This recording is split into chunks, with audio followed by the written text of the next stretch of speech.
അർജുൻ ദൌത്യം തൃശൂരിലെ ഡ്രഡ്ജർ ഗംഗാവലി പുഴയിൽ ഇറക്കാനാകില്ലെന്ന് വിദഗ്ധ സംഘം.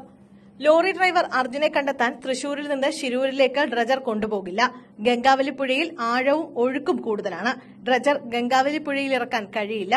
കൃഷിവകുപ്പിലെ അസിസ്റ്റന്റ് ഡയറക്ടർമാർ അടങ്ങിയ സംഘം ശിരൂരിൽ പോയിരുന്നു.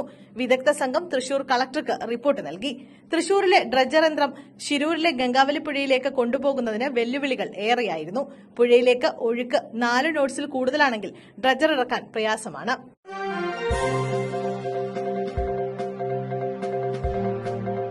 വീണ്ടും കുതിച്ചുയർന്ന സ്വർണ്ണവില. സംസ്ഥാനത്ത് ഇന്ന് സ്വർണ്ണവില ഉയർന്നു. ഇന്നലെയും ഇന്നുമായി സ്വർണ്ണവില ഉയരുകയാണ്. ഒരു പവന് ഇന്ന് 400 രൂപ കൂടി. ഇന്നലെ 640 രൂപ വർദ്ധിച്ചിരുന്നു. ഇതോടെ സ്വർണ്ണവില 51,000-ന് മുകളിലെത്തി. ഒരു പവൻ സ്വർണത്തിന്റെ ഇന്നത്തെ വിപണി വില 51,600 രൂപയാണ്.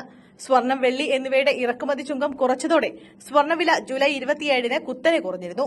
10 ദിവസത്തെ തുടർച്ചയായ ഇടിവിന് ശേഷം കഴിഞ്ഞ ശനിയാഴ്ച സ്വർണ്ണവില ഉയർന്നിരുന്നു.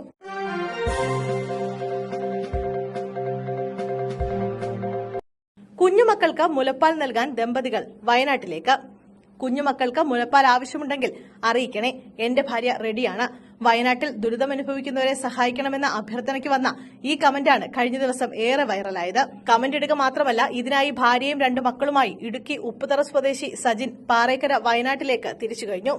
ദുരന്തത്തിലകപ്പെട്ട് മാതാപിതാക്കൾ നഷ്ടപ്പെട്ടു പോയ കുഞ്ഞുങ്ങൾക്ക് മുലപ്പാൽ നൽകാനുള്ള ദമ്പതികളുടെ തീരുമാനത്തെ ആശംസകൾ കൊണ്ട് മൂടുകയാണ് നിരവധി പേർ.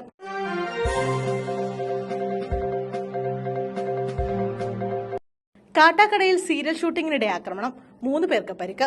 കാട്ടാക്കടയിൽ സീരിയൽ ഷൂട്ടിംഗിനിടെ ഉണ്ടായ ആക്രമണത്തിൽ 3 പേർക്ക് പരിക്ക്. 2 അംഗ സംഘമാണ് ഷൂട്ടിംഗ് സംഘത്തെ ആക്രമിച്ചത്. ഇവർ വാഹനവും നശിപ്പിച്ചു. അതേസമയം ആക്രമണം നടത്തിയ കിള്ളി സ്വദേശികളായ അജീർ, ഷമീർ എന്നിവരെ പോലീസ് അറസ്റ്റ് ചെയ്തു. പ്രതികൾ മദ്യലഹരിയിലായിരുന്നുവെന്ന് പോലീസ് പറഞ്ഞു. ഇവർ മുമ്പ് ചില കേസുകളിൽ പ്രതികളാണെന്നും പോലീസ് അറിയിച്ചു.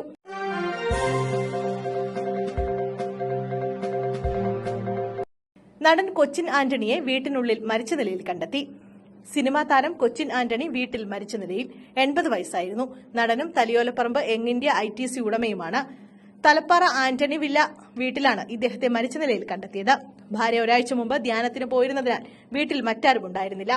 സമീപ സ്റ്റാൻഡിലെ ഓട്ടോ ഡ്രൈവർ എത്തിയപ്പോഴാണ് വീട്ടിൽ ദുർഗന്ധം വരുന്നത് ശ്രദ്ധയിൽപ്പെട്ടത്. തുടർന്ന് സമീപവാസികൾ അന്വേഷണം നടത്തിയപ്പോഴാണ് ആന്റണിയെ മരിച്ച നിലയിൽ കണ്ടെത്തിയത്. പഴശ്ശിരാജ, കായംകുളം കൊച്ചുണ്ണി ഉൾപ്പെടെ ഒട്ടേറെ സിനിമകളിൽ അഭിനയിച്ചിട്ടുണ്ട്. വാഷ് ബേസിനിൽ മുഖം കഴുകുന്നതിനിടെ തലയിടിച്ച് വീണതാകാം മരണകാരണമെന്നാണ് നിഗമനം.